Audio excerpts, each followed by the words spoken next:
Hi, this is Trish. I'm from Heart to Home Creations. I'm just going to show you how to make a custom envelope. So I've been making them today for my Mother's Day cards. So this is a custom envelope to fit my Mother's Day card in. And it's already lined because of it. This one's double-sided. It's my Mother's Day cards. So I'm going to be using Crafters Companions items because I really love them. I'm just going to use this piece of card. It's plain on one side, strapped on the other. So I'm going to make a 5x7.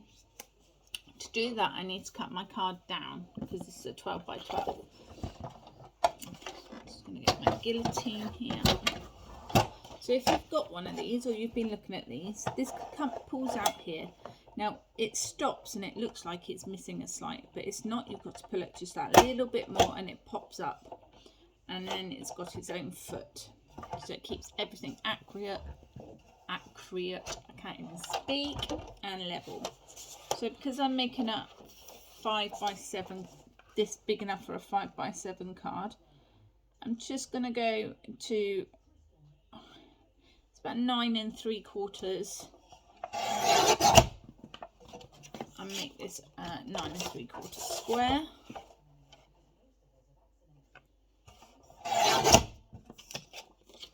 Keep those for later because they come in very handy. Pop my leg up, put that in, makes that very compact. So I've now got a smaller square, which is going to be perfect for my envelope. So I have the Ultimate Pro Crafters Companion scoreboard. It has the envelope section on it. You can make envelope boxes as well. Ember box. So it comes with everything you need, and when you're first learning, it teaches you what lines to use on depending on the sizes. So because I'm making a 5x7, I'm going to be using lines D and F. So I'm going to put D along that edge, do a 180-degree turn and do a score line along the D line on that edge. Then I'm going to go to the corners I haven't scored, and then I'm going to go down to the F line and I'm going to score that line in too. Now I don't push really hard, I do a couple of light strokes so I don't break the card, and then I'm going to turn 180 degrees and do it again. So I don't know if the camera will pick up those score lines. If I turn it around, you might just see them. So the score lines do cross over, and the bits where they cross over, let's find my decent little scissors, just snip those tiny bits out. So it's a tiny little corner you're going to snip out.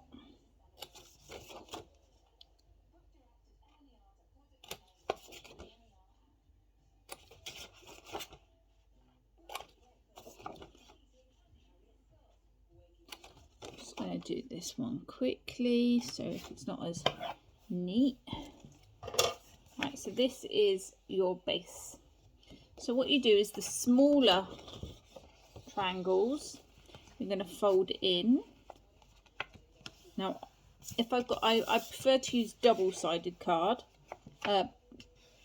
so my envelope is lined so the inside isn't just plain and then the outside is also patterned. But if I do use it with a white card like this is, white one side, patterned the other, I put the white on the outside because I generally use that when I put marks on and stamps on, so the cards are always lined on the inside.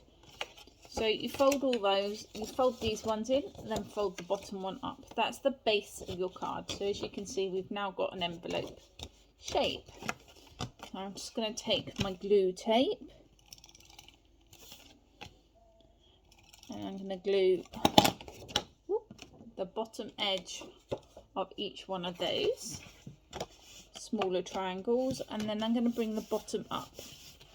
That then sticks that in place. Then to ensure this is stuck well in place and to keep it nice and neat, I'm going to put a little piece of glue tape on that there, and then I'm going to fold that inside. This just helps stick everything together. Didn't fold that very well, and holds it. And then the last fold is just there. So it's a custom envelope that will fit a 5x7 card. I'll just take this one out because I've done this one earlier. So it's lined, it's nice and neat. I put a little stamp mark, and I've put some mica powder on it just to give it a bit of a blush. Then I've got my 5x7 card that I've been making for Mother's Day. It just needs Mother's Day left on it. And then these fit, that's a 5x7 card, so envelope I've just made. It fits quite nicely inside. Hope that helps you make an envelope.